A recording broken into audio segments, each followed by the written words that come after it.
Despegamos con Lorenzo Ramírez.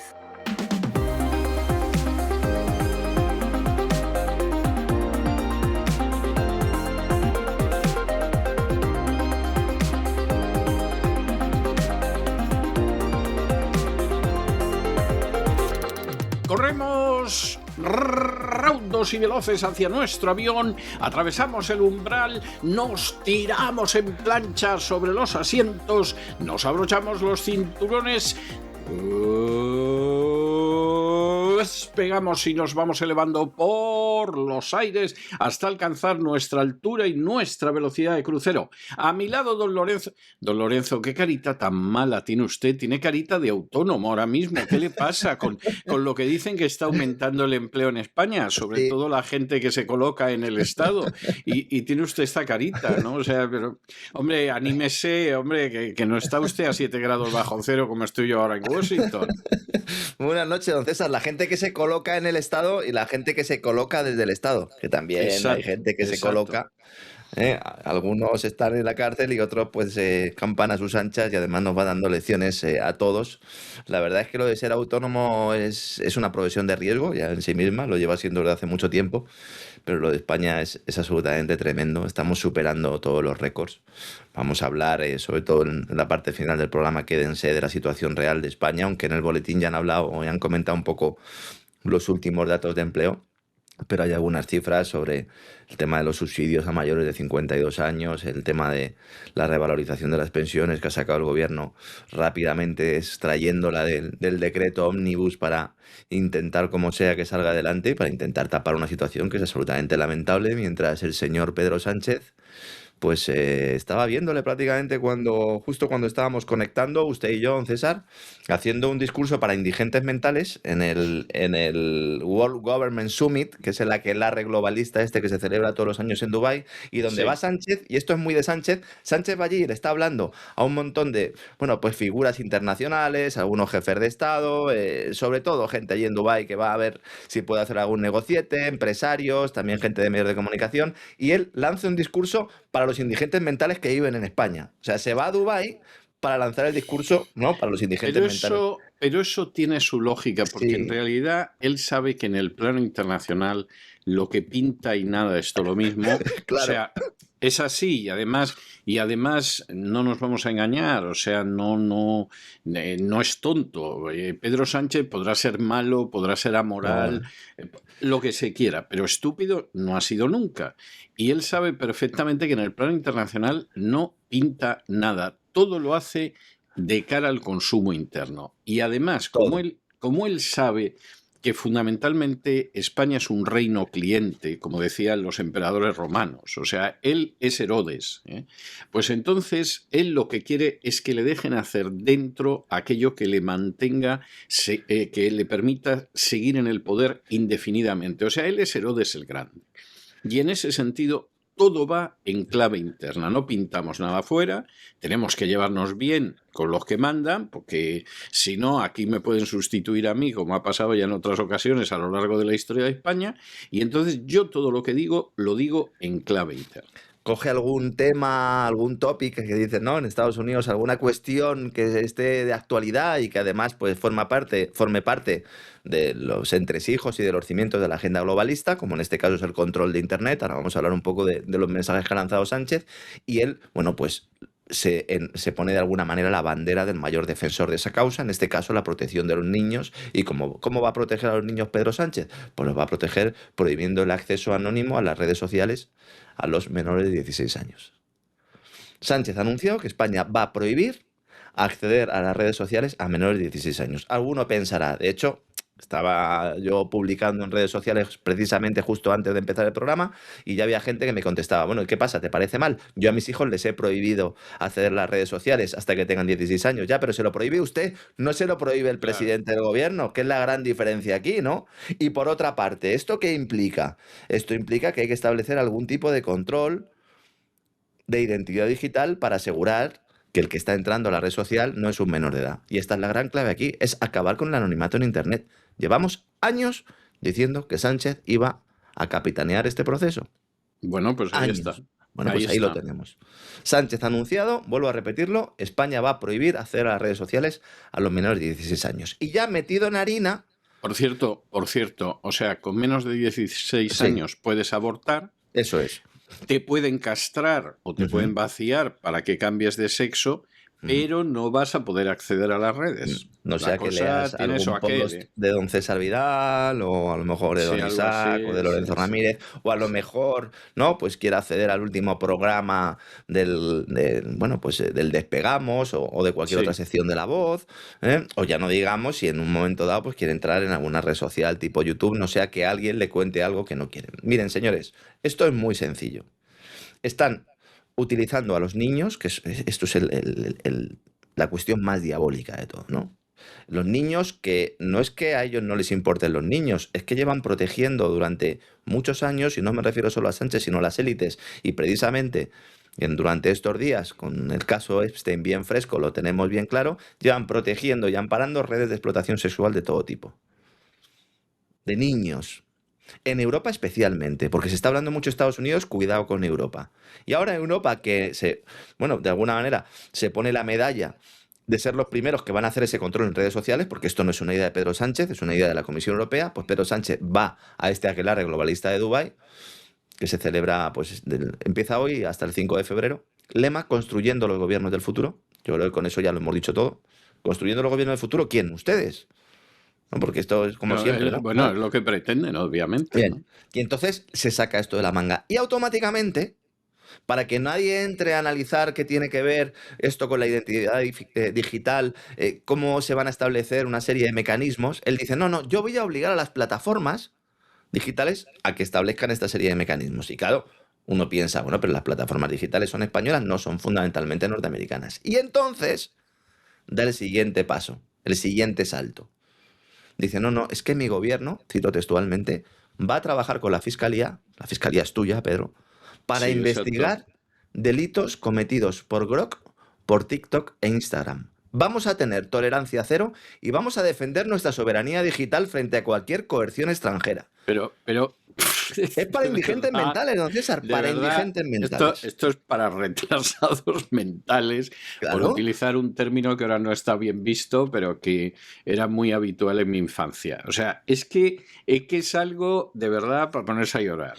Vamos a ver, ¿qué delitos ha cometido Grok, TikTok e Instagram? Bueno, pues alguno puede decir, bueno, en estos momentos en Francia la Fiscalía está registrando las oficinas de X, de Twitter, sí. Antaño conocido como Twitter, que es el propietario de Grok, la inteligencia artificial de Elon Musk, para que declare Elon Musk acusado de manipular el algoritmo. ¿Manipular el algoritmo para qué?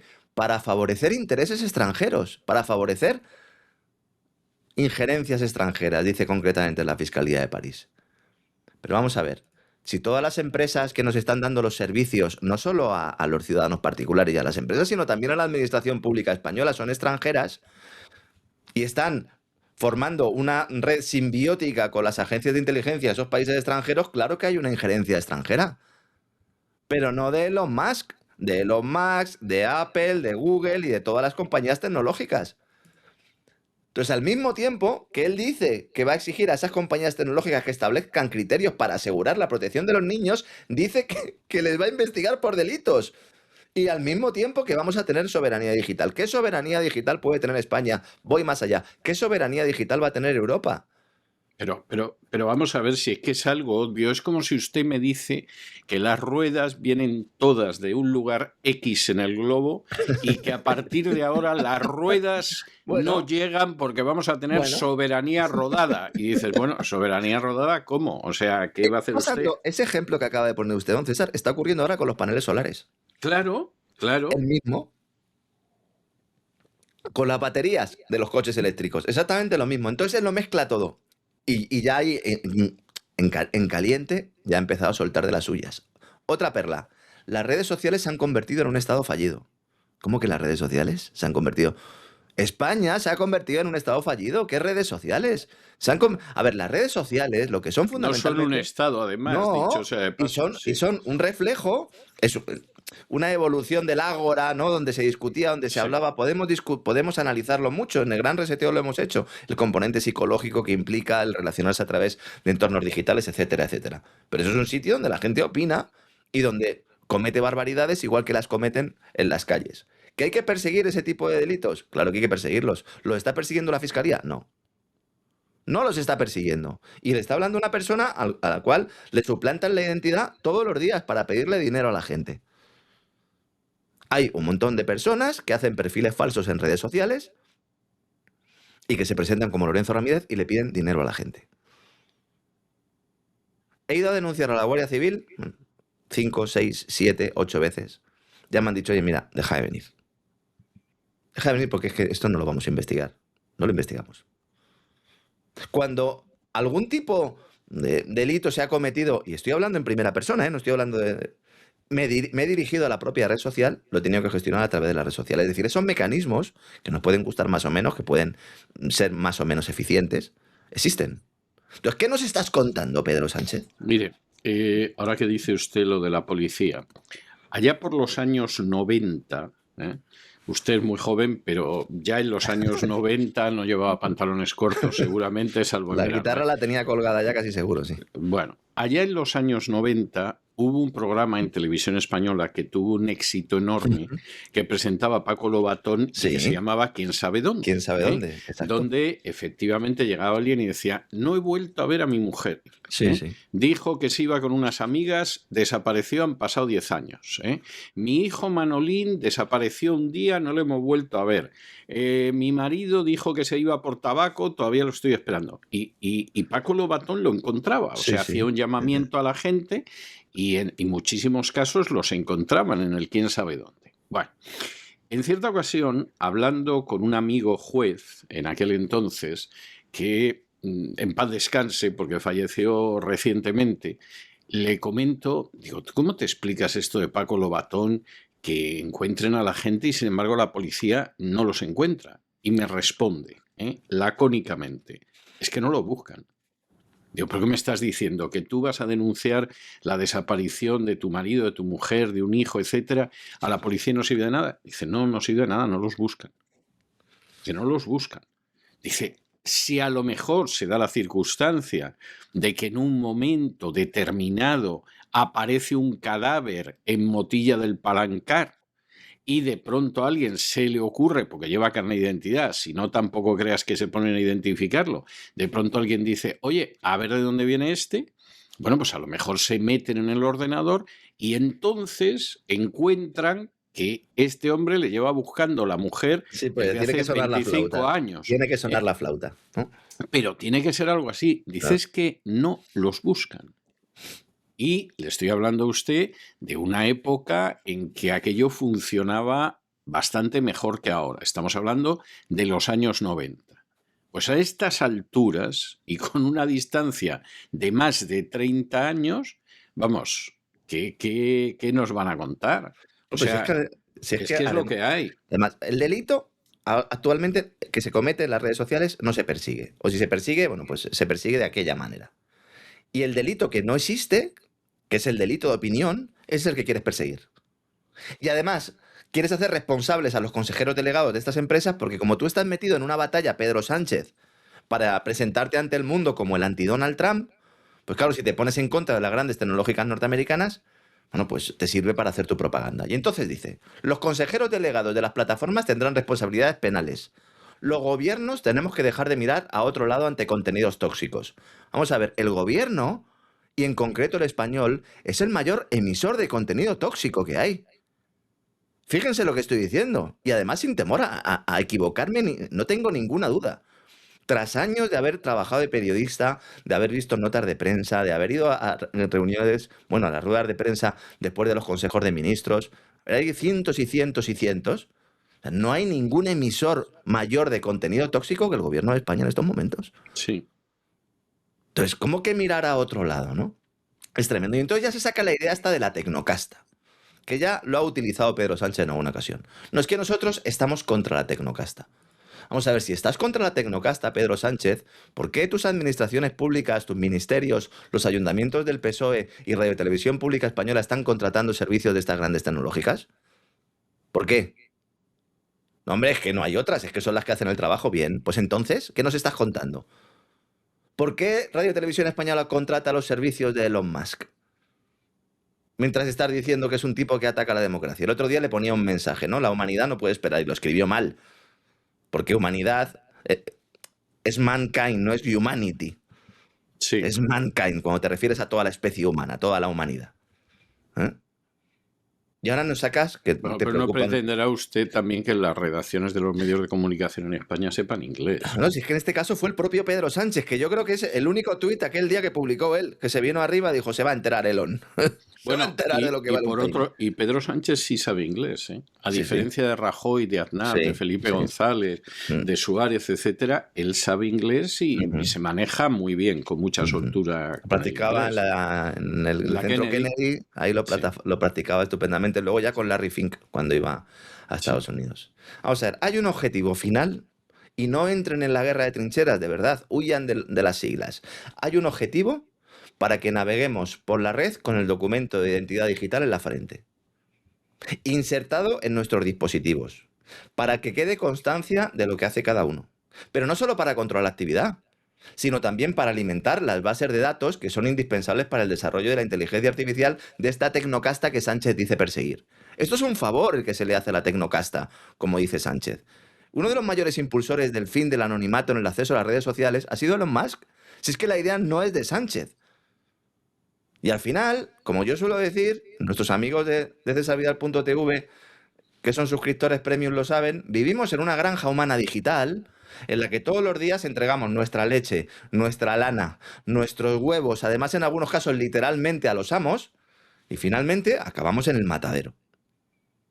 Y para gestionar este enorme volumen de datos hay que crear grandes monstruos, hay que crear centros de datos, que requerirá enormes cantidades de energía, de agua, y unos fondos de inversión, unos gobiernos que trabajan todos en el mismo sentido. Así que no nos hagan creer ahora que se va a perseguir y que se va a poner coto a la actuación de esta gente. El PSOE de Aragón le va a decir que no al centro de datos de Amazon después de estas declaraciones de Pedro Sánchez, por poner un ejemplo. Y aquí están gobiernos, empresarios, banqueros de inversión, farmacéuticas, tecnológicas. Y entonces nos tienen que intentar hacer que pasemos nosotros por el aro, además de pagarlo. Y entonces ponen mucho empeño en convencernos de los peligros que hay en el ciberespacio. Y entonces aquí ya, bueno, primero, hay hackers misteriosos cometiendo todo tipo de maldades, siempre rusos y chinos, por supuesto. Nos están robando datos, están pidiendo rescates en bitcoins, madre mía. Y luego el tema de la seguridad de los niños. Esto es todo lo que se engloba dentro del concepto de ciberpandemia del Foro Económico Mundial. Entonces, si no hay anonimato en la red, nos dirán, no, hombre, es que hace falta que no haya anonimato en la red, porque entonces, claro, cualquiera puede lanzar un discurso de odio, cualquiera puede acosar a otra persona. Oiga, ¿y por qué no en el sector financiero también? Ah, en el sector financiero también, porque hay que proteger la estabilidad del sistema. Oiga, ¿y en el sanitario no? Claro, en el sanitario también, ¿cómo no? Hay que tener una identidad digital en el ámbito sanitario. ¿Y en la relación con la administración? Por supuesto. Por supuesto. Y el que lo rechace, entonces es un terrorista. Y eso lo que hace es promover discursos de odio. Y para evitar que haya no menores de 16 años, sino mayores de 16 años que puedan acceder a las redes sociales sin establecer con nombre y apellido y número de documentación nacional de identidad quiénes son, pues se utiliza toda esta estrategia. Y encima nos dicen que los datos están seguros, sí, como los del Ministerio de Hacienda, ¿no? Han hackeado el Ministerio de Hacienda. Han hackeado la gente. Eso ya me ha parecido el remate, ¿eh? O sea, sobre todo porque lo único que funciona en España es el Ministerio de Hacienda. O sea, si consiguen...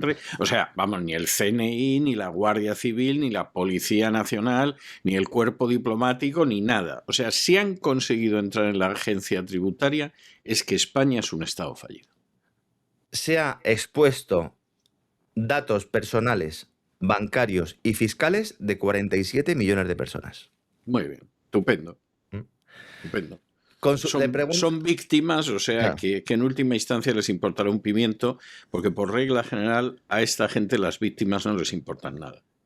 Los que han atacado esto, los que han realizado este hackeo, han puesto a la venta la base de datos con estos datos, que incluyen números de DNI y de NIF, nombres completos, direcciones, teléfonos, correos electrónicos, datos bancarios y otra información financiera relacionada con obligaciones fiscales.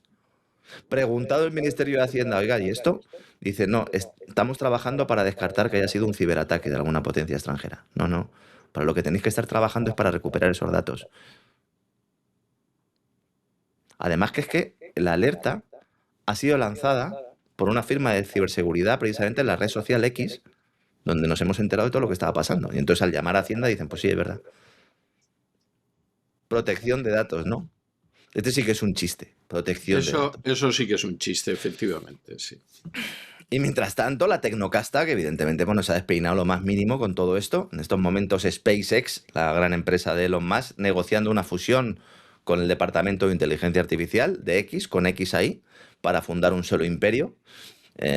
Mientras el multimillonario pues se está moviendo rápidamente para consolidar este negocio conjunto. Estaríamos hablando del grupo del espacio, cohetes, satélites y la empresa de inteligencia artificial. Se anunciará seguramente el acuerdo esta misma semana y estaríamos hablando de dos de las empresas más grandes del mundo que no cotizan en bolsa. ¿Para qué hace esto Elon Musk? Para sacarlas a bolsa. Y una vez que saque a bolsa, ¿qué va a hacer? Pegar el pelotazo de su vida. No se extrañen si después de la salida a bolsa las acciones de esta empresa conjunta bajan y Elon Musk vuelve a comprarlas a un precio mucho más bajo de la salida a bolsa. Porque esto es trilerismo bancario, trilerismo financiero. Ayer explicamos lo que pasó con el oro. Hay mucha gente que me escribía y me decía, oye, ¿y esto cómo puede ser? Todo funciona así. Es una gran trampa. Cuidado con todas las operaciones de salida a bolsa de empresas tecnológicas de este año, que se van a producir sobre todo en la segunda mitad. Cuidado. ¿Por qué están tan desesperados en salir a bolsa?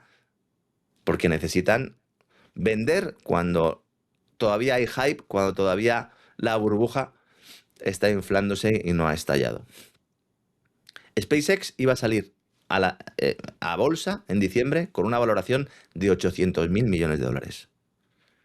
Si sumamos la valoración de unos 200.000 millones de dólares de XAI, ya nos vamos al 1 trillón, 1 billón de dólares. Cuidado con el pelotazo. Hasta entonces, ¿la burbuja explotará? Me parece complicado. Puede pasar cualquier cosa, pero me parece complicado. Vamos a un contexto de seguir cebando el cerdo, por utilizar el ejemplo de la granja humana, y luego lo van a cortar a cachitos. Y cuando ya esté fileteado, entonces llegará Elon y lo comprará mucho más barato. Elon y el resto de Sí, efectivamente. Es difícil superar la brillantez de su símil, don Lorenzo. No, se lo digo sin Cuando ninguna vengo calentito... ironía. No, todavía es más brillante que de habitual, pero efectivamente es así. O sea, yo creo que ese es un símil que está más claro que el agua. En España lo hemos visto. Es decir, la operación tan famosa de salida a bolsa Bankia. Alguno dirá, bueno, pero es que Bankia tenía las cuentas hechas unos zorros. ¿Y cómo tienen las cuentas estos señores? De verdad. OpenAI tiene que gastar $7 para ingresar 1. Qué negociazo, ¿verdad? Dicen, no, hombre, pero es que la Casa Blanca, el Pentágono van a respaldar todo esto, es una política de Estado, sí. Pero cuando salga a bolsa y salga a un precio determinado, como SpaceX, como XAI, todas ellas, ¿cuál es la rentabilidad de esa empresa real?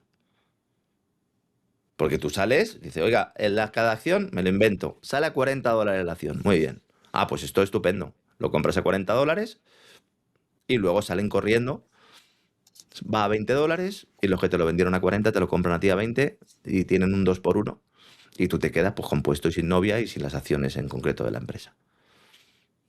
Nos decían, no, es que hay otras compañías que son el futuro. Tesla, por ejemplo.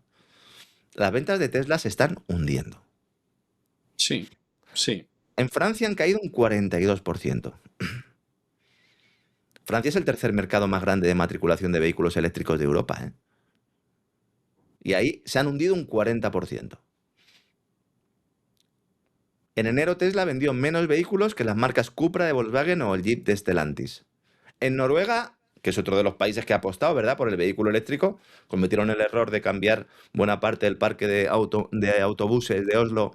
Lo cambiaron de combustión de motor de combustión a vehículos eléctricos y claro, a bajo cero, como que los vehículos eléctricos no podían salir ni siquiera del almacén, del garaje. En Noruega las ventas de Tesla se han hundido un 88%. No está mal, ¿eh? No está mal. ¿Qué es lo que está pasando? No está mal. Pues que se están dejando de dar ayudas fiscales para la compra de estos vehículos. Claro. Claro. Todo es un gran... No es que sea un casino, porque en el casino de vez en cuando puedes ganar. Aquí es que o tienes información privilegiada o no ganas. Hemos visto el desplome del oro y de la plata. Ayer lo contamos. JP Morgan, junto con otros grandes gigantes, realizando una operación para poder salir de sus inversiones en corto, dejando a muchos inversores minoristas que se habían subido a la carrera de los metales, no con una exigua rentabilidad, sino con pérdidas. Se hunde todo. El fin del mundo. Los minerales, el oro y la plata, el precio se va a hundir. Sale JP Morgan, los mismos que habían provocado la caída, entre otros, y dicen, no, si esto se va a ir a 6.300 este año, ya está subiendo otra vez un 8, un 10 el oro y la plata. Y los señores de JP Morgan frotándose las manos. Tengo contactos yo dentro del ámbito del trading que me han estado enseñando gráficos de cómo se forraron los señores de JP Morgan y otros en muy pocos minutos con esta operación de derribo de terrorismo financiero con el oro. Y saca un informe JP Morgan diciendo, sí, claro, es que el precio del oro tiene que seguir subiendo porque hay una inestabilidad geopolítica y también hay una demanda industrial de ese oro ya hoy sí y antes de ayer no. ¿Por qué estabais cortos vosotros en oro? ¿Por qué estabais apostando a la caída del oro? Porque vais a provocar la caída del oro. Claro. Tú le das soga al toro, como hacen en mi pueblo, en Beas de Segura, le das soga para que corra y luego en un momento dado tiras y el toro frena. Dice, no, que crezca el precio, que crezca el precio. Saco informes. Luego que hago una manipulación de mercado, tumbo el precio y luego al día siguiente digo, no, si esto va a seguir subiendo y la gente vuelve a comprar. Tú el primero que ya compraste antes. Y mientras tanto, Estados Unidos, o el gobierno de Estados Unidos, insistiendo en esa reserva estratégica de minerales críticos. Alguno dirá, bueno, claro, es que evidentemente Estados Unidos tiene que reforzar esto, tiene que ser una política de Estado. Yo creo que la gente no ha salido la letra pequeña. Es una reserva estratégica de minerales críticos para el sector privado. Para abastecer al sector privado. Y esto es parecido a las reservas del petróleo. Bueno. ¿Cuánta pasta vais a poner? 12.000 millones de dólares. Con eso no tenéis ni para empezar. No. Dice, oiga, ¿y esto que lo va a poner también el sector privado? Dice, no, esto se va a hacer a través de un préstamo público, a través de un banco en Estados Unidos, que es el Banco de Exportación e Importación, Export-Import Bank of the United States, para comprar y almacenar, lo contaba Bloomberg esta mañana, minerales destinados a automovilísticas, tecnológicas y otras empresas manufactureras. ¿Cómo se va a hacer este reparto? Hay que ser amigo del presidente de turno, que hoy es Trump y mañana puede ser otro, ¿eh? Se van a establecer procesos transparentes en la asignación de estos minerales. Voy más allá. Venga, de acuerdo, compras el mineral. ¿Esto quién lo refina? Lo tienen que refinar los chinos. Lo mandamos a China, ¿se lo vamos a comprar los chinos? ¿Va a depender de China la reserva estratégica de minerales de Estados Unidos? Lo que tendría que hacer el gobierno estadounidense y el resto de gobiernos que quieran reducir esa dependencia estratégica respecto a China, fundamentalmente respecto a China en los minerales estratégicos, tierras raras para que todos nos entendamos, es crear una industria de refino. Es decir, no solo conseguir acceso a esos minerales, sino también refinarlos. ¿Que es verdad que esto es una noticia importante porque muestra que el gobierno de Estados Unidos va a hacer de esto política de Estado? Bueno, yo no veo política de Estado, yo veo política de las grandes corporaciones. Porque uno ve quién se ha apuntado en esa lista y quiénes están. General Motors, Stellantis, Boeing y Google. Es un préstamo a 15 años que es más del doble del mayor acuerdo cerrado por este banco. Y bueno, pues Trump se ha reunido con consejeros delegados de estas compañías y con un magnate minero, Robert Friedland, que es el que va a representar un poco a los productores de minerales críticos y que le están haciendo los ojos chiribitas porque está viendo todos los países en los cuales la nueva política internacional de Trump va a ir poniendo la pica y ellos van a ir con las mineras detrás, a hacerse de oro. A robar a esos países, porque claro, no, hablemos en plata, van a robarle los recursos a esos países. Con otros se han firmado acuerdos de colaboración, Australia, Japón y Malasia son los anunciados hasta ahora, ¿no? Lo he comentado en muchas ocasiones. China tiene el control tanto de las reservas, de la mayor parte de las reservas, como de la capacidad de refino. Entonces está a años luz de Estados Unidos. Tendrá que seguir comprando minerales estratégicos a los chinos. Lo que pasa es que queda muy mal asumir públicamente que a Xi Jinping le estás diciendo que no te corte el grifo para que los F-35 estadounidenses puedan seguir surcando los cielos, entre otros sitios de Oriente Medio. Y mientras tanto, recaudando pasta para las elecciones de midterm, ¿no, César? Han hecho ya públicos los datos. Ha sido el Comité Nacional Republicano. Dicen que ya tienen 483 millones de dólares recaudados hasta finales de diciembre. Han presentado los documentos ante la Comisión Federal Electoral. Es el triple de los 167 millones de dólares que poseen conjuntamente Comité Nacional Demócrata y comités del Senado y la Cámara de Representantes. Bueno, ¿y no se imagina usted el dineral, el platal, el caudal que está poniendo la AIPAC? Es lo que le iba a preguntar. ¿Cuánto pone la AIPAC? Bueno, la AIPAC está reconociendo ahora mismo más de 90 millones de dólares. Es tremendo, Eso que esté empezando a reconocerlo. Hay candidatos que ya han anunciado que no se presentan ni siquiera a las primarias porque no se pueden enfrentar con el dinero que está poniendo la AIPAC. O sea, verdaderamente sería para decir, bueno, que nos diga la AIPAC lo que va a gastar y quién va a ganar las próximas elecciones y no nos molestamos ni en ir a votar, ni en donar a ningún candidato, ni cosa parecida, porque al final sale lo que quiere el dinero de la AIPAC. Y luego tenemos el engendro. Es una vergüenza. Es una vergüenza. Es una vergüenza. Es una vergüenza. Es, como se dice en los videojuegos, el pay to win, ¿no? Los videojuegos estos en los que luego tienes que ir metiendo dinero, que esto sí que es un riesgo para los niños y Pedro Sánchez seguramente le da absolutamente igual, y al final los hacen ludópatas, porque los niños van metiendo pasta en el juego, porque es un pay to win. Tienen que pagar para ganar, para ir mejorando sus personajes, ¿no? Eso es otra de las grandes lacras de las que nadie habla. Y bueno, pues desde aquí lanzo una idea al Palacio de la Moncloa, que sé que tienen que hacer informes de todo lo que decimos, bueno, pues apúntenlo. Y si tienen un subrayador amarillo a mano, que lo he pagado yo, por cierto, pues pueden ustedes subrayarlo. El engendro de MAGA Incorporated. Esto es una empresa que le han puesto el nombre de MAGA y que reciben contribuciones para el Partido Republicano. Y aquí hay contribuciones de 8 cifras del multimillonario Kelsey Warren y su empresa Niri Transfer, de traders como Jeff Yass, el cofundador de OpenAI, Greg Brockman, operadores de bolsa, Crypto.com, por ejemplo, Forex. Y estos dicen que han recaudado 313 millones de dólares desde la victoria electoral de Trump en 2024. Este es el mismo concepto que estoy explicando para los videojuegos, el pay to win. Dicen, no, aquí metes pasta, metes 10 y recibes 100. De la inversión perfecta, ¿no? Esto es la colaboración público-privada, ¿no? Exactamente, Esto sí, es. sí. Que le gustaba mucho a Epstein, hablaba mucho de esto Epstein con muchos financieros. Bueno, ya lo decía Epstein en alguno de los correos, ¿no? Yo represento a los Rothschild. Sí, que quede claro, ¿eh? Que quede claro aquí con quién estoy yo, ¿no? O sea, ¿qué pasa aquí? Y esto es, un poco la clave sobre la política de la segunda parte del mandato de Donald Trump, que yo sigo pensando que aunque pierda el control de las cámaras, Trump va a seguir firmando órdenes ejecutivas y pasándose el Congreso por el forro. Pero bueno, la idea es, los demócratas en estos momentos solo necesitarían ganar unos pocos escaños para hacerse con el control o para evitar que Trump pudiera tener el control de la Cámara. ¿Qué pasa? Que solo en 2 ocasiones desde 1938 el partido que estaba en el gobierno, el partido que controlaba la Casa Blanca, ha ganado escaños en la Cámara de Representantes en unas elecciones de midterm. Solo en 2. Yo este dato no lo sabía, está revisando. Es verdad que al final, bueno, pues el que gobierna es el que tiene el desgaste.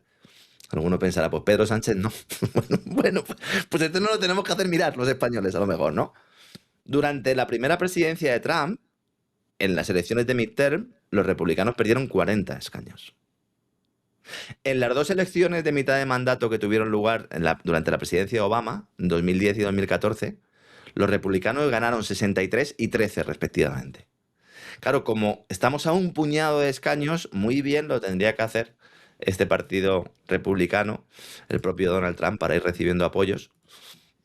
Lo tiene muy crudo, ¿eh? Está crudo, ¿eh? Lo tiene muy crudo y no le quiero a usted contar si además, por un circunstancial que en estas últimas horas está saliendo a la luz, anda en conversaciones con el gobierno de Cuba, lo cual no, le explico, lo cual ha provocado una reacción feroz en el exilio cubano del sur de la Florida, porque dicen, a ver si nos va a hacer un Delsi. O sea, confiando igual en que dice, Donald mira, Trump... Claro, democracia no. Exacto, Claro. van a Os llegar doy los una oportunidad para que os portéis bien.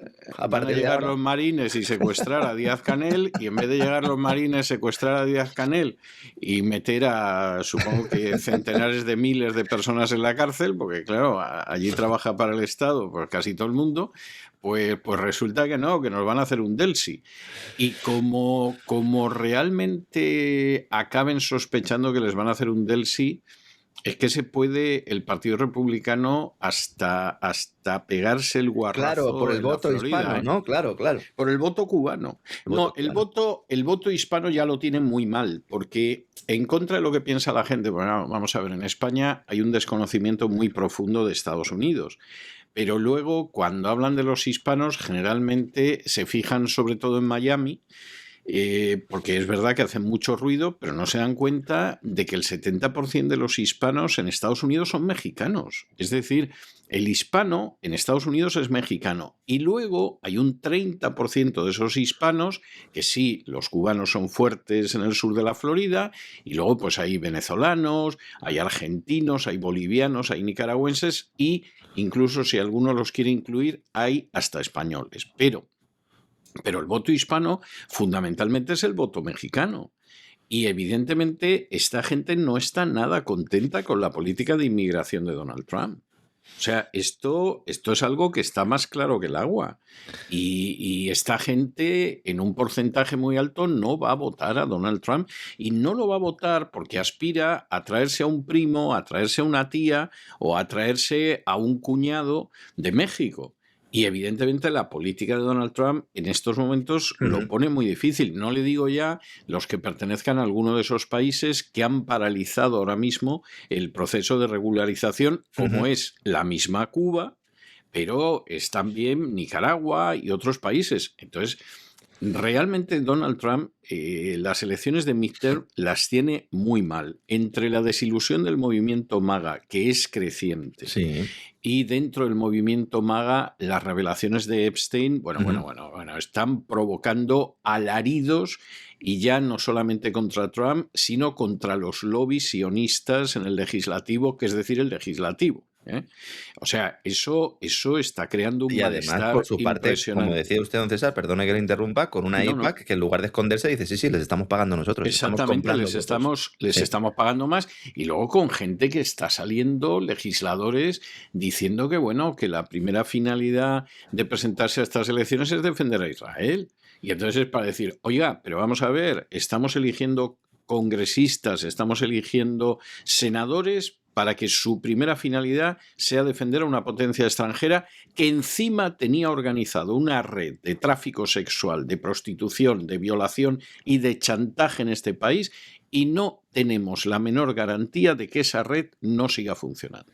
Ya no bajó Epstein, claro, pero desde luego bajó alguien. Y además se está mencionando mucho, se está poniendo el foco en cómo los demócratas, el Partido Demócrata quiere aprovechar esto, y están reclamando también en las cámaras, están diciendo, oiga, es que ustedes no han sacado toda la información, saquen toda la información, y se plantea esto como una batalla política entre facciones, pero lo que no se dice es que hay republicanos que también están acusando a Trump de ocultar información. Thomas Massie quizás sea el más importante, el más relevante, el senador por Kentucky. Bueno, lleva muchos años o muchos meses Trump enfrentado con él, porque lo quiere echar del Congreso, y ha publicado un mensaje Donald Trump en su red social Truth Social atacando a Massie, bueno, pues que con un nivel ya tremendo, ¿no? Dicen que Thomas Massie se hizo liberal porque su nueva esposa, bendito sea su matrimonio, supuestamente es una izquierdista radical.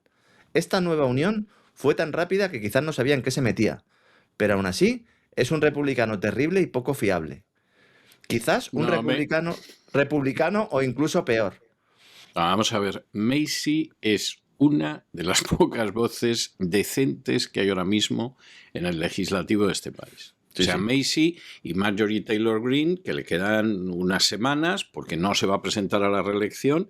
Esta también tiene pinta de que recibió algún tipo de visita, ¿no? Y no para llevar una tarta, precisamente. Sí, ¿no? Y además, porque bueno, pues ha dicho las cosas muy claras sobre el tema Ucrania, ha dicho las cosas muy claras sobre el tema Israel. Thomas Macy sobre AIPAC, sobre todo. Claro, es que Thomas Macy es uno de los que lleva denunciando el tema de la AIPAC desde hace mucho tiempo. Claro. Y entonces esta gente se va a encontrar, bueno, la AIPAC va a volcar millones y millones y millones en las campañas electorales para que esta gente no pueda salir. Es que verdaderamente eso es una vergüenza.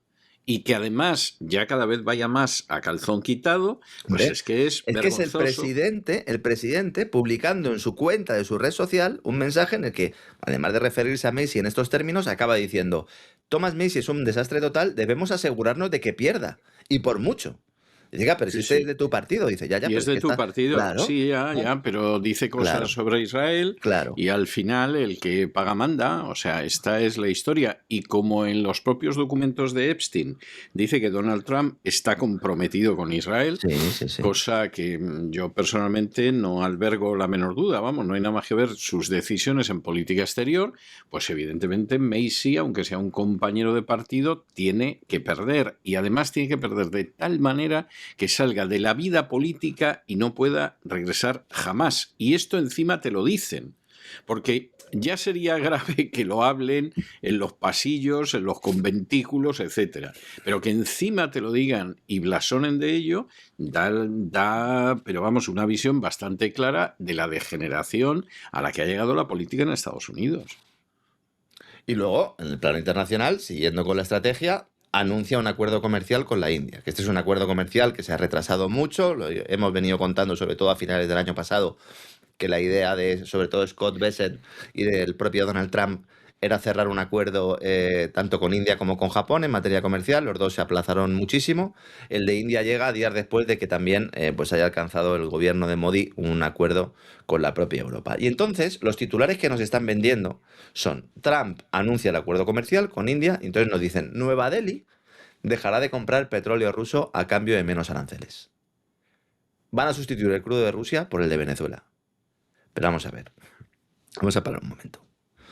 ¿Es verdad que India tiene refinerías que pueden tratar el crudo venezolano? Sí. ¿Es cierto que si aumenta la producción venezolana, India va a comprar a Venezuela? Sí. ¿Se ha planteado Modi en algún momento dejar de comprar crudo ruso? No. De hecho, el compromiso no es dejar de comprar crudo ruso. El compromiso es comprar menos crudo ruso para comprar más crudo venezolano, que no es lo mismo. Trump ha anunciado que por amistad... Perdón, Trump se ha descolgado diciendo que a lo mejor convierte a Venezuela en el 53 estado de la Unión. Sí, y Canadá el 51 creo ha dicho, ¿no? Y el 52 supongo que sería Groenlandia. Esto es algo de verdad que, bueno, uno quiere pensar que a veces bromea, porque es que si no es inquietante, ¿eh? Dice, oiga, sale Trump y dicen, bueno, alaba a Modi, al que ponía a caer de un burro hace un mes, ahora le alaba y dice, no, por amistad y respeto a Modi y a petición de Modi hemos acordado la entrada en vigor de inmediato de este acuerdo comercial, es decir, se lo presentamos y ya lo tienen ustedes hecho, y se reducen los aranceles recíprocos para los productos indios del 25% al 18%. Bien. Entonces dice, bueno, ¿y cuáles son las condiciones? Entonces, dice la Casa Blanca que Modi va a trabajar para reducir a cero las barreras arancelarias y no arancelarias para productos estadounidenses. Bien, y se compromete, y esto es un poco el acuerdo que ha firmado con todos, a que India compre productos norteamericanos por valor de unos 500.000 millones de dólares en energía, en tecnología, productos agrícolas y carbón de Estados Unidos. Bien, le preguntan a Modi, oye, se está diciendo en determinados medios norteamericanos, citando fuentes de la Casa Blanca, que vais a dejar de comprar petróleo ruso. Y dice Modi, no vamos a dejar de comprar petróleo ruso. No vamos a dejar de comprar petróleo ruso. Pues claro que no, vamos a dejar de comprar petróleo ruso. De hecho, una de las condiciones que le ponía la Casa Blanca al gobierno indio para firmar el acuerdo es que se comprometiera. Y Modi siempre ha dicho que no, y por eso se ha aplazado y se ha retrasado tanto. Y ahora está viendo Estados Unidos y le coloca el crudo venezolano. ¿Va a vender luego India el crudo venezolano a China? Porque entonces igual China sí le sigue comprando petróleo a Venezuela, ¿o no? A través de la India. ¿Vamos a pagar los europeos una prima por la compra del producto refinado que nos va a vender India? ¿Vamos a acabar comprando los europeos crudo venezolano y crudo ruso refinado con una prima? Ya lo estamos haciendo. El ruso ya lo estamos haciendo. Ya saben todos nuestros amigos la respuesta a ambas cuestiones. ¿Es así? ¿Cómo? ¿Pero que seguimos comprándole combustible a los rusos? ¿Pero de dónde piensan ustedes que viene el diésel que estamos comprando a Gibraltar, señores? Es que de verdad. Gibraltar es una potencia de refinerías, ¿no? Gibraltar, vamos, todo el mundo lo sabe. Va uno por la calle de Gibraltar, porque Gibraltar tiene una calle solo hasta que llegas a la zona de los monos. Vas ahí andando, lleno de estancos, lleno de bancos. Y dice, oiga, refinerías de diésel yo no he visto aquí. ¿Y cómo puede ser que la venta de crudo refinado desde el Peñón de Gibraltar haya sido de 253.000 toneladas hasta el mes de noviembre en el año 2024 y que este año sea de 438.000 toneladas? Es decir, ¿de dónde está sacando Gibraltar el diésel que nos está vendiendo a los españoles? Pues de Rusia. En algunos casos, tuneado como marroquí. Singapur, tercer proveedor de diésel de España. Es que hay que reírse. Hay que reírse, porque es que si no salimos con un palo a la calle, siempre lo digo. ¿Pero qué hace España comprándole diésel a Singapur? ¿Pero de dónde creen ustedes que sale el diésel de Singapur? Otro territorio, vamos, reconocido mundialmente por su capacidad de refino. Hasta septiembre del año 2023, España no había importado ninguna tonelada de Singapur de diésel. Cero. Dice, oiga, ¿y entonces cómo se lo estamos comprando ahora? Pues porque es crudo, refinado, procedente de Rusia. Que estamos pagando más caro que si se lo compráramos a los rusos porque ya hay un intermediario que es Singapur. ¿Qué países utiliza Rusia para vendernos el crudo refinado? O vamos a darle la vuelta al argumento. ¿Qué países utiliza España y otros países europeos para comprarle a Rusia el crudo refinado? Porque claro, aquí hay un interés, ¿no? Hay un intermediario, pero son los dos los que ganan. Pues son Marruecos, Singapur y Turquía. ¿Y por qué se utilizan estos países? Porque la Unión Europea ha prohibido comprar diésel, comprar producto refinado ruso a los países de la Unión Europea. Con lo cual ahora lo estamos comprando en el mercado negro. El mercado gibraltareño, Marruecos. Lo de Gibraltar, al final, bueno, pues es una vía que tiene Marruecos de colocarnos también todos estos productos petrolíferos. Con lo cual el diésel ruso sigue llegando a la Unión Europea. Yo esto cuando se lo cuento a extranjeros, sobre todo americanos y tal, que están muy cerca del sector energético y tal, se ríen mucho porque me dicen, pero vamos a ver. Dicen, entonces, ¿la Unión Europea se prohíbe a sí misma comprar algo? Ni siquiera les hemos tenido nosotros que obligar de Estados Unidos, se prohíbe a sí misma comprar algo y luego lo compra en el mercado negro más caro. Es gordo, ¿eh? Ah, pues muy bien. Es muy gordo. Muy bien. Estupendo. Como un cohete, ¿no? Como diría Pedro Sánchez. Y vamos a comentar un poco, porque los datos que han dado en el boletín sobre el mercado laboral español, habrá alguno pensando, pero no estábamos creando empleo. No, señor. La economía española no crea empleo privado. Esta es la otra historia. O sea, hombre, sí, claro que crea empleo, pero luego cuando vas al tipo de empleo que es para echarse a temblar. No, pero privado no crea. No, o sea, claro que no. Claro que no. Público no. Dice, diga, es que tenemos 270.782 afiliados menos al inicio del año. A ver, yo esto lo he explicado durante muchos años y no voy a insistir mucho en ello. El dato de afiliación a la Seguridad Social es el más fiel, porque implica que el que está trabajando está cotizando y su empresa cotiza por él también, y entonces cuando se le da de baja, pues sabemos que es un paro de verdad, y cuando está dado de alta es porque está trabajando. Nadie tiene un afiliado cotizando si no está trabajando. Con lo cual todo el tema de los trabajadores fijos discontinuos tal desaparece un poco. Entonces, si nos tenemos que fijar, hay que fijarse en este dato. Si hay 270.780 afiliados menos, implica que se han destruido en términos netos 270.780 empleos netos, que se destruyen en términos netos. Hay unos que contratan, otros que despiden y al final el término es negativo. Es una de las mayores caídas de cotizantes de la serie, de toda la historia. Y estamos en el peor enero en términos de empleo desde el año 2012. No está mal, no está mal. Es el peor primer mes de los últimos 14 años. Pero es que casi rozamos, fíjese, en enero del 2012 se perdieron 271.000. Esta vez han sido 270.000. Es decir, por poco, ¿eh? Por poco. Primer día laborable del año, 2 de enero, la Seguridad Social da o anota una afiliación negativa de 164.000 personas. ¿Por qué es esto? Esto es gente que terminó de trabajar el año y que no la han vuelto a dar de alta en la Seguridad Social. Y dice, y esto es que esto ya, sobre el empleo, tomarse las cosas a broma es complicado, pero es que sale el gobierno y dice, no, es que esto es por el mal tiempo. Esto a mí me ha llegado al alma, ¿eh? O sea, tengo que reconocer que lo del mal tiempo me ha matado. Dice, no, es que, voy a citar el textual, se ha agravado todo esto por tener un clima especialmente adverso. Dice, ¿cómo que? Y dice, sí, porque claro, ha hecho mal tiempo y tal. Y ha hecho mal tiempo, sí. En la Navidad y tal, pues la gente no ha comprado tanto, pero... Si estamos en un momento en el que la demanda interna se mantiene fundamentalmente con crédito, donde la gente sigue consumiendo como si no hubiera un mañana en buena medida porque están engañados por el gobierno y ya empiezan a ser ellos mismos responsables de creerse las propias mentiras del gobierno. Pero bueno, dejo ese nivel de responsabilidad ahí y no voy a entrar en ello. Y se está hundiendo el empleo, pero es que uno se va a los datos de los manufactureros, de la industria, y la demanda está cayendo. Tenemos la caída más rápida de nuevos pedidos de los últimos 9 meses. Y se le pregunta al gobierno y dice, sí, esto es por los aranceles de Trump. Pero ¿cómo que por los aranceles de Trump? La caída más rápida de nuevos pedidos, es decir, no se hacen pedidos en la industria, porque los stocks no salen, porque se está acumulando stock con un crédito por las nubes.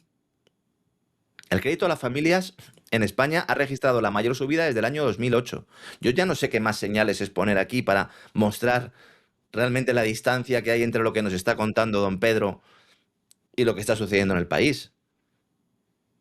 Es verdad que las hipotecas explican o tienen un peso de más de la mitad del crecimiento de la financiación a los hogares en 2025. Dice, bueno, pues entonces, claro, son las hipotecas, pero ¿y si los bancos cierran el grifo? No, hombre, pero los bancos no van a cerrar el grifo. ¿Cómo que no? Esta mañana se ha publicado la última encuesta de préstamos bancarios del Banco Central Europeo y estaba viendo titulares de las principales agencias de noticias y decía una, los bancos endurecen por sorpresa el acceso al crédito. Bueno, por sorpresa. ¿Cómo que por sorpresa? O sea, así de golpe y porrazo. Claro, dice, no, se ha acabado. Se levantaron con el pantalón de cuadros los banqueros y han dicho, hala, lo vamos a poner difícil. Que no se lo quiera creer, que reviente. Se está reduciendo el acceso al crédito. Y si tienes unas economías domésticas, empresariales, gubernamentales que dependen fundamentalmente del crédito, cualquier leve endurecimiento de estas condiciones dispara los costes financieros y por lo tanto te genera un problema grave. Y por mucho que recuperes buena parte de ese empleo público, que es lo que está haciendo el gobierno, ¿no? En la última encuesta de población activa lo veíamos, lo analizábamos aquí también. Están tirando otra vez del empleo público para que no se le caiga el sistema, porque claro, si tú tienes un incremento del desempleo, ¿cómo mantienes el consumo? Con paguitas, subiendo pensiones, claro, subsidios de todo tipo. Que ojo, no digo que no se tenga derecho a los subsidios, pero por ejemplo, otro dato.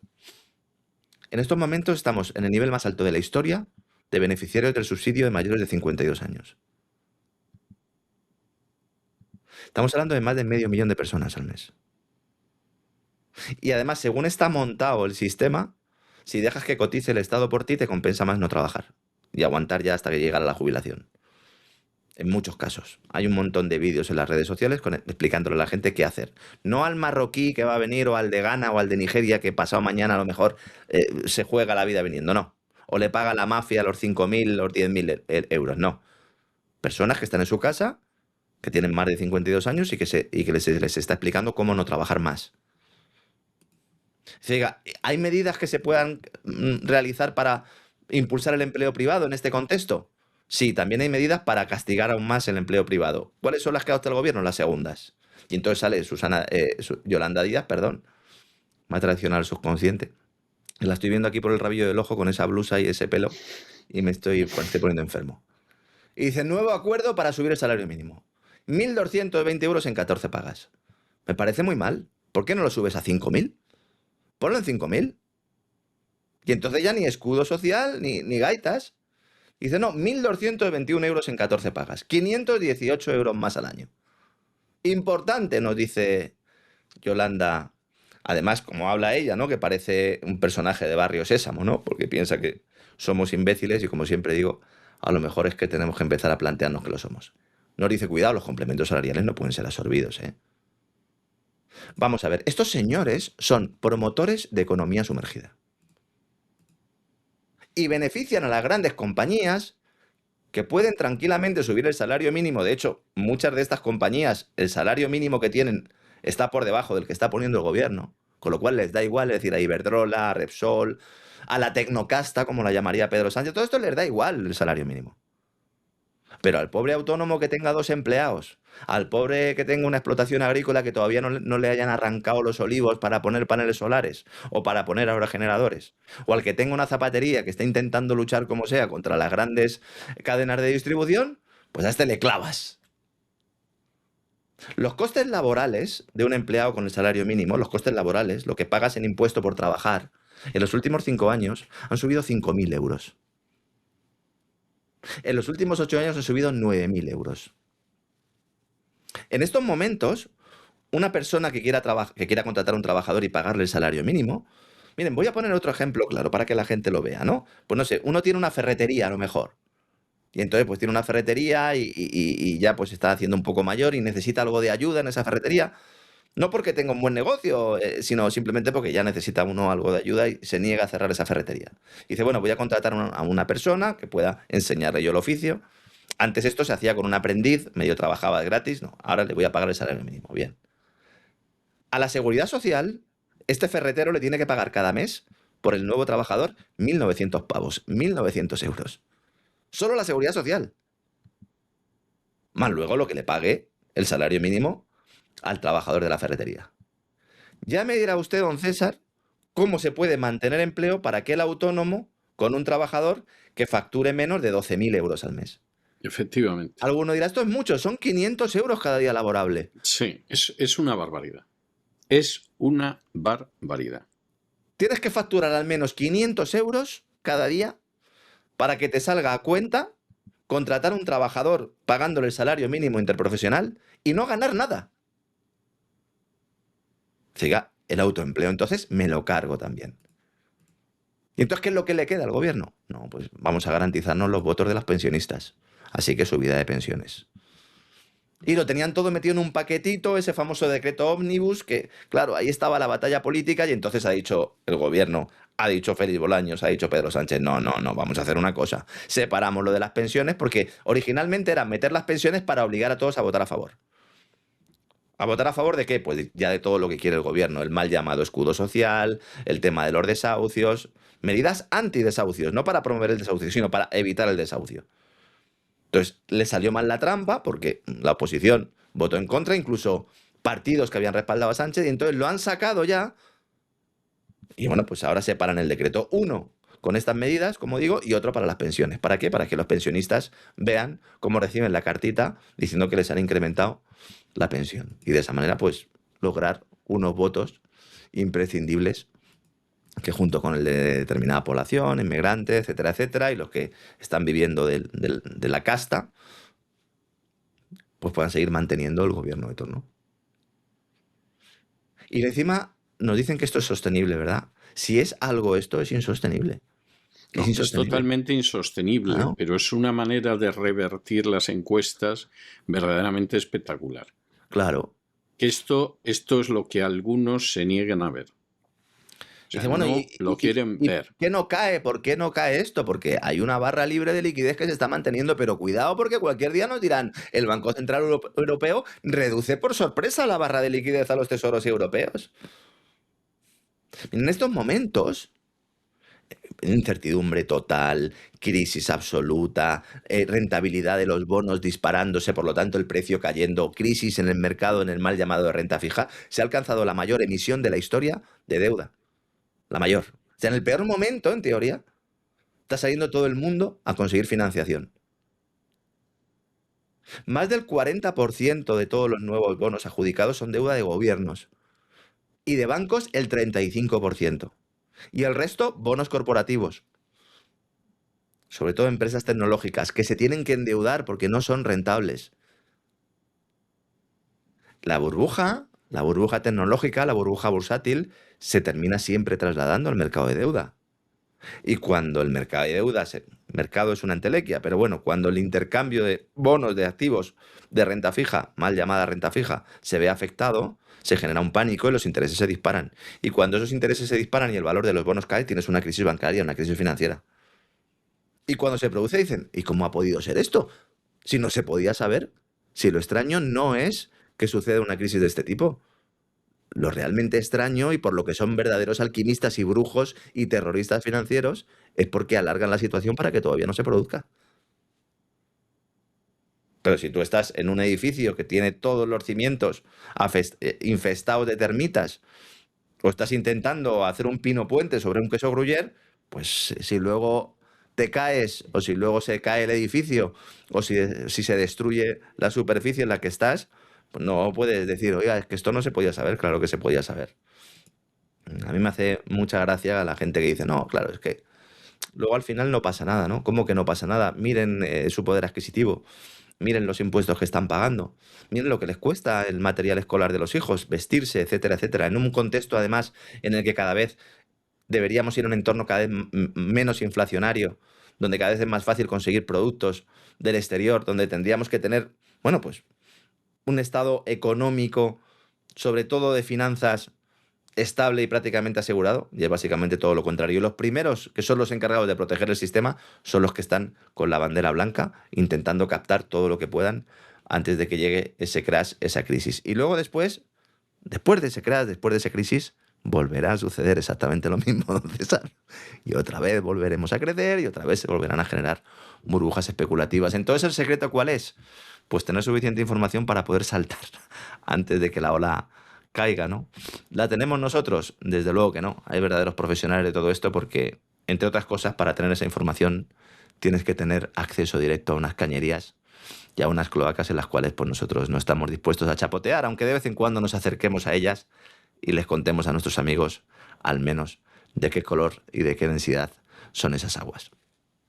Bueno, ¿de qué color y qué de densidad? Color chocolate, marrona, que diría determinada política española, y bueno, y vamos, y casi de la densidad del chocolate, vamos, pero no del de la taza. O sea, no. Eso es así, es verdaderamente terrible, don Lorenzo.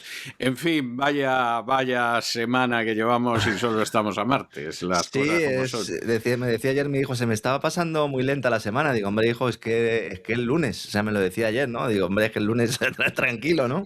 Pues bueno, si el lunes ya te parece que la semana va lenta, no quiero pensar cómo puede estar el angelito a la altura del jueves, vamos, o sea, están ahora estudiando la importancia de la sostenibilidad en la agricultura y digo, pues mira, por fin les van a enseñar algo que está bien y tal, y no, lo que le están diciendo es que la agricultura española hay determinadas áreas en las que tiene que prácticamente desaparecer, porque no es rentable, y hay que dar la bienvenida al ámbito digital y tal. Muy bien, eso es lo que le están enseñando a la pobre criatura. Sí, claro. De verdad, en España la enseñanza cada vez es peor y el adoctrinamiento más insistente. No lo sabe usted bien, don César. Es tremendo, es tremendo. Sí. Cuando hablo con ellos, hablen con sus hijos, yo se los recomiendo. O sea, yo entiendo que todos tenemos trabajos, que vamos siempre a salto de mata, pero hablen con sus hijos, no para asustarse, sino para poder explicarles que una cosa es lo que tienen que poner en el examen y otra cosa las realidades de la vida, ¿no? Y nunca ha habido tanta distancia entre una cosa y la otra. Pero bueno, desafortunadamente es así. Bueno, eso... Fíjese eso que acaba usted de decir. A mí me retrotrae a épocas muy atrás en el tiempo, en mi infancia, en que efectivamente uno de los principios de la educación era que una cosa era lo que se contestaba en el examen y otra lo que se pensaba. Sí. Y eso pasaba, además, que es lo grave, por dos de las tres asignaturas que se conocían como las Tres Marías. Las Tres Marías, porque se pensaba que tenían escasa importancia, eran la religión, la política, es decir, la formación del espíritu nacional, y la gimnasia. Claro, en gimnasia no podías contestar algo que no fuera lo que pensaras, era imposible, pues se saltaba el potro o no se saltaba, pero era lo que había. Pero tanto en religión como en política, la recomendación, porque además eran asignaturas que también había que examinarse en los cursos de reválida, era que pusieras lo que había que poner. O sea, no te pongas a comentar algo que te la juegas. Y yo recuerdo que había gente que cuando acababa el examen de política, pues ponía, por ejemplo, viva Franco, viva José Antonio. O sea, ya para que no quedara... Estoy hablando de niños, ¿eh? Sí. De niños y de adolescentes. Es decir, para que no quedara ningún tipo de duda de la adhesión al régimen. Luego en su casa dirían lo que quisieran y el niño o el adolescente pensaría lo que se le antojara. Pero efectivamente la idea que había era esa, ¿no? Bueno, pues hemos llegado a esa misma situación en España. Ya no poniendo viva Franco, viva José Antonio, eso es cierto, pero a un pelo de poner viva y Pedro que no Sánchez. accedan a las redes sociales, a la biblioteca como no van, pues tampoco hace falta prohibírselo, ¿no? Que yo cada vez que voy a la biblioteca con mis hijos me hacen una ola, pues, no sé, soy de los pocos que van y la verdad es que tenemos donde vivimos una biblioteca estupenda, pero eso no hace falta prohibirlo porque muchos de ellos directamente no leen y como muchos padres pues o bien están lobotomizados o los que tienen algo de conocimiento no tienen tiempo, pues se valen de todo esto. Por eso doy esa recomendación y la verdad es que aunque muchas veces en casa del herrero cuchillo de palo, pero yo intento hacerlo sobre todo para que vean lo que les están contando a sus hijos y sobre todo porque ya no se trata solo de que haya una propaganda gubernamental o unos planes de educación que estén dirigidos desde arriba, es que en muchos casos los profesores tienen, vamos a decirlo de una manera educada, tienen lagunas intelectuales que en algunos casos pues no se pueden cruzar a nado, ¿eh? Bueno, lagunas, es usted muy generoso. ¿Qué lagunas? Vamos, tienen el lago Titicaca ahí, o sea que con corrientes y caimanes, ¿no? Pero vamos de todo, o sea, es algo para echarse a temblar, las cosas como son. Bueno, don Lorenzo, muchísimas gracias por todo, ha estado usted todavía mejor que de habitual. Un abrazo muy fuerte y nos encontramos mañana, Dios mediante. Fuerte abrazo, don César. Hasta mañana. Hasta mañana.